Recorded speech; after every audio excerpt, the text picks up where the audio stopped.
Video ini adalah salah satu request juga yang ada di kolom komen YouTube gue juga. Jadi ini pembahasan soal saham dari dampak kenaikan BBM.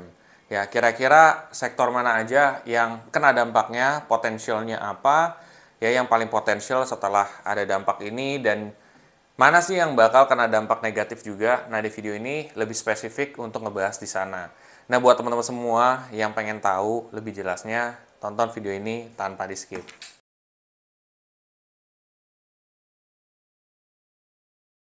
Seperti biasa, kita ngobrol santai aja ya, teman-teman yang ada di rumah ataupun yang ada di kantor sekarang. Jadi, gue sempat riset juga tentang kira-kira mana sih yang lebih kena dampak. Dan juga gue juga melihat aplikasi investasi saham juga. Gue lihat secara kinerja, gue pastikan dulu. Ternyata ada beberapa saham yang memang terkena dampak positif dan juga ada dampak negatif. Ya, dampak negatif dulu lah sebelum dampak positif biar seru. Dampak negatif ya. Beberapa perusahaan yang kayak misalkan sektor konsumsi ya, teknologi juga ada ya, sebagian juga yang kena. Tetapi yang di sini gue lihat itu adalah mereka emang kena dampak, tapi kalau mau dibilang signifikan atau enggak sih. Menurut gue dampaknya ya ada dampak tapi nggak banyak gitu loh ya. Yang gue lihat dari kinerja sahamnya juga gitu, itu tidak terlalu yang gimana-gimana sampai anjlok gimana, enggak sih gitu ya. Itu biasanya tuh lebih di sektor konsumsi dan juga di sektor teknologi, tapi lebih konsumsi sih. Kenapa sektor konsumsi? Karena mungkin secara logisnya gini, dengan adanya kebijakan menaikkan suku bunga ya, maka ini akan mengakibatkan orang itu tidak terlalu pengen mengkonsumsi lebih. Ya kenapa? Karena kan BBM sempat naik kan. Ketika BBM sempat naik, rata-rata harga di pasaran juga pastinya biasanya ngikut tuh. Harga minyak naik, semua harga ikut naik tuh. Biasanya kan kayak gitu. Akibatnya adalah beberapa orang itu mulai menurunkan intensi mereka untuk membeli suatu barang, ya terutama barang-barang yang dikonsumsi, itu akan ngaruh.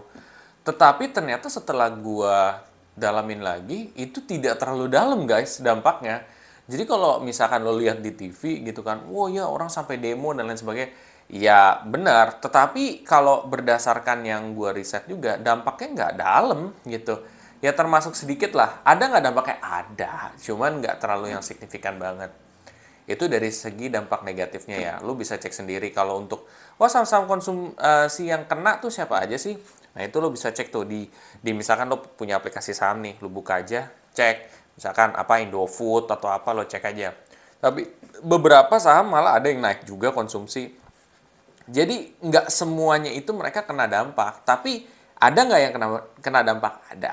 Oke. Nah, sekarang dari dampak positif, itu ke saham apa aja sih?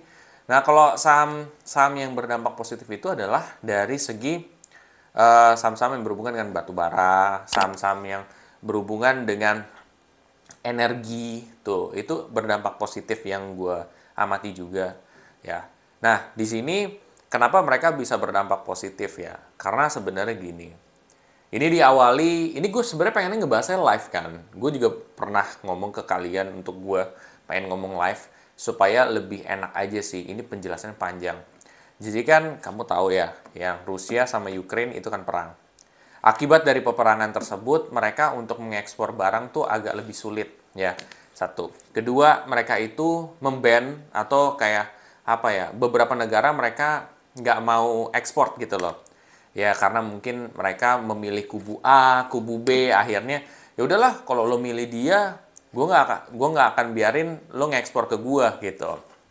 Ya, jadi seperti itu. Akhirnya akibat dari ditutup akses perdagangan tersebut, ya kan mereka-mereka ini yang butuh kayak misalkan batu bara, ya kan, ataupun bahan bakar itu kan dari Rusia semua, itu kan kaya banget tuh akan seperti itu energi.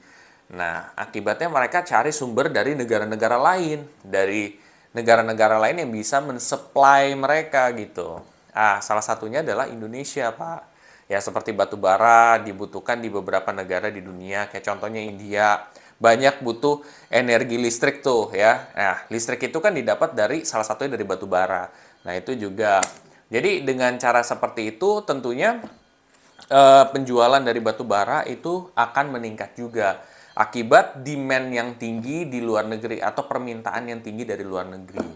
Jadi ya ada positifnya ada ya. Karena ya perang Rusia Ukraine itu makanya gue bilang perang itu bukan masalah menang dan kalah, tapi akses yang ditutup. Akibat akses yang ditutup ya harga minyak jadi naik. Kenapa harga minyak jadi naik? Terutama kan si Rusia ini tuh yang biasa ngekspor minyak nih, tiba-tiba dia tutup akses, dia dia apa namanya dia mahalin juga sebagai negara yang dia izinin, ya udah akibatnya kan harga minyak jadi naik karena kelangkaan, karena ditutup aksesnya tersebut. Jadi kalau lo mau BBM turun dan lain sebagainya, tugas lo adalah ngedamain Rusia sama Ukraine. Salah satunya itu. Nah, di situ nanti bakal ada sentimen positif di pasar. Kalau dua-duanya udah damai, negara-negara kan udah nggak ada musuhan. Udah nggak ada musuhan, udah nggak ada kelangkaan lagi.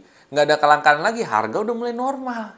Jadi maksud gue, kalau lu pada ngedukung si A dan si B, ngapain gitu? Bagi gue, ya lu dukung perdamaian aja. Toh kalau misalkan lu ngedukung dua-duanya damai, kan lu juga yang kena. Ya, jadi itu sih, itu dari sudut pandang gue juga. Ya, jadi segala sesuatu itu bukan dinilai benar, siapa yang benar dan siapa yang salah. Tapi ya di gimana dua-duanya damai sih. Karena dampaknya kita juga. Nah, jadi intinya sektor yang kena dampak positif itu adalah sektor-sektor seperti energi, ya, seperti batu bara, ya kan, seperti apa namanya berhubungan dengan bahan bakar, ya seperti itu akan naik. Spesifiknya apa aja, Jess? Ya, lo bisa cek aja sendiri di aplikasi saham. Itu banyak banget yang kena dampak. Jadi, lo nggak perlu harus capek-capek untuk kayak ngeriset satu persatu atau gimana. Itu pun udah banyak gitu. Itu mayoritas.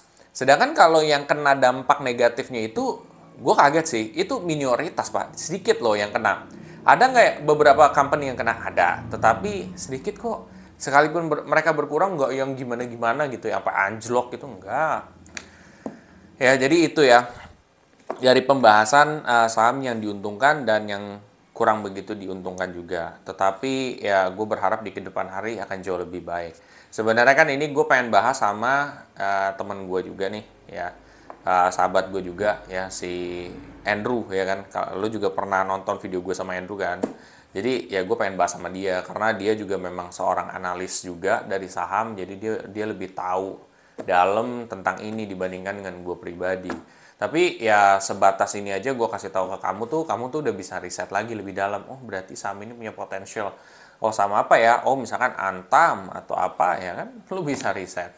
Akibat dari itu kan lu bisa memilih saham yang baik, beberapa bulan atau tahunan lagi lu bisa kolek tuh hasilnya, lu ambil hasilnya. Nah, buat teman-teman semua ya yang merasa apa namanya bermanfaat info ini dan kamu mau mulai investasi di saham, kamu coba pakai kode referral gue yang ada di kolom deskripsi di bawah ini. Kalau kamu mau mulai berinvestasi di saham. Nah, bila mana kamu setelah ini ya merasa info gue ini dapat mencerahkan ya kan teman-teman kamu, keluarga kamu ya, saudara-saudara kamu yang punya pertanyaan sama ya tentang ini, ya mudah-mudahan kamu coba bantu share aja. Siapa tahu kan mereka juga jadi tahu, oh ini loh sebabnya, oh ini loh sebabnya, oh ini loh yang diuntungkan, oh ini loh yang tidak diuntungkan. Itu aja. Sampai jumpa di video selanjutnya. Terima kasih. Jangan lupa komen positif ya.